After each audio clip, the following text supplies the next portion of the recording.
بسم الله الرحمن الرحيم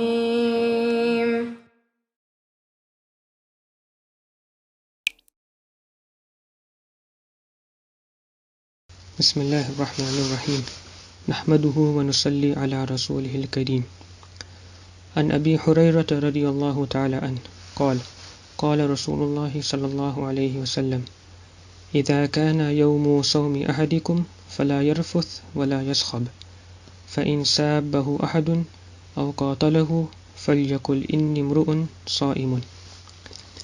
Abu Hurairah radiallahu ta'ala an narrates that Rasulullah sallallahu alayhi wasallam said, if any one of you is observing the fast, he should not speak vulgarly and avoid quarrelling.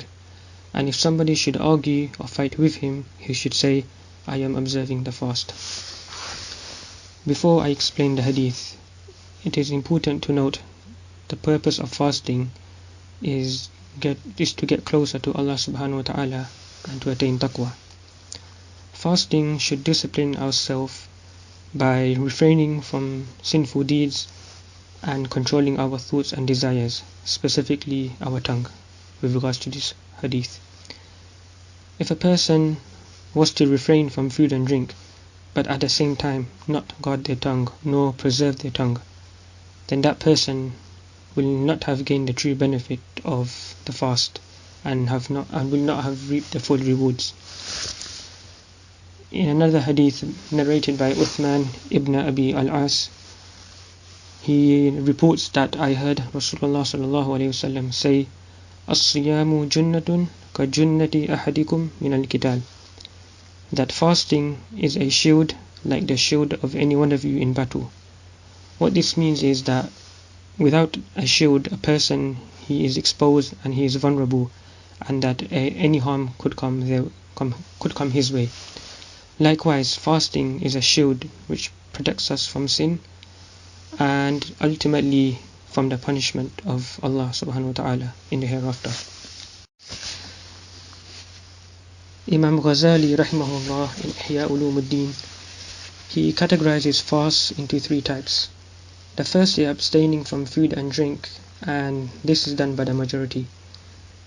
The second is fasting with our senses, and this is done properly only by a select few. Some examples of a person not protecting his tongue is lying, a person backbiting, slandering, telling tales, swearing false oaths, etc. Now, to understand what this can lead to and the dangers of this is explained in another hadith by Abu Hurairah radiallahu ta'ala anhu, and he narrates that Rasulullah sallallahu alayhi wasallam was asked, Su'ila an akthari ma yudkhilu an-nas an-nar, that he was asked about what indulgence will admit a man to the hellfire. Rasulullah sallallahu alayhi wasallam said, Faqal, al-famu wal-farj, the mouth and the private parts. Nowadays, in today's society, we are too quick to give our opinion, but we don't realize the severity and the manner in how we are conveying it and the consequences of our words that will have on another person, whether we are talking about someone directly or indirectly talking about someone. Abu Hurairah radiallahu ta'ala narrates in another hadith that Rasulullah sallallahu alayhi wasallam said, Laysa ash-shadidu bis-sara'a, innama ash-shadidu alladhi yamliku nafsahu inda al-ghadab, that the strong man is not a good wrestler, but the strong man is he who controls himself when he is angry.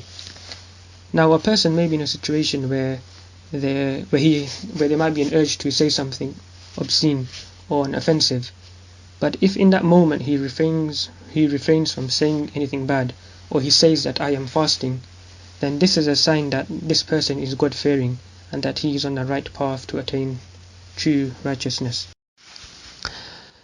If a person does find himself in an altercation with someone, then he can take advice from Rasulullah sallallahu alayhi wasallam, who says in one hadith, وَمَنْ كَانَ يُؤْمِنُ بِاللَّهِ وَالْيَوْمِ الْآخِرِ فَلْيَكُنْ خَيْرًا أَوْ لِيَصْمُتْ, that anyone who believes in Allah subhanahu wa ta'ala and the last day should either say something good or remain silent.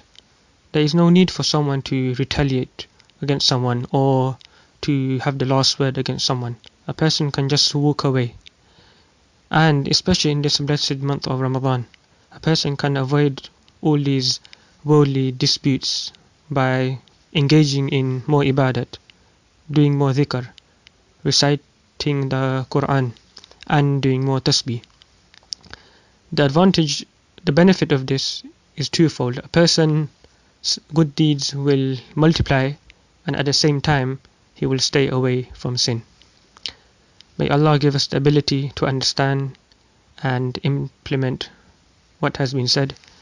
May Allah save us from the dangers of the tongue and give us the ability to spend more time in recitation and remembrance of Allah subhanahu wa ta'ala. Wa akhiru da'wana alhamdulillahi rabbil alameen. Allahumma salli ala Sayyidina Muhammad. Allahumma salli ala Sayyidina Muhammad. Allahumma salli ala Sayyidina Muhammad.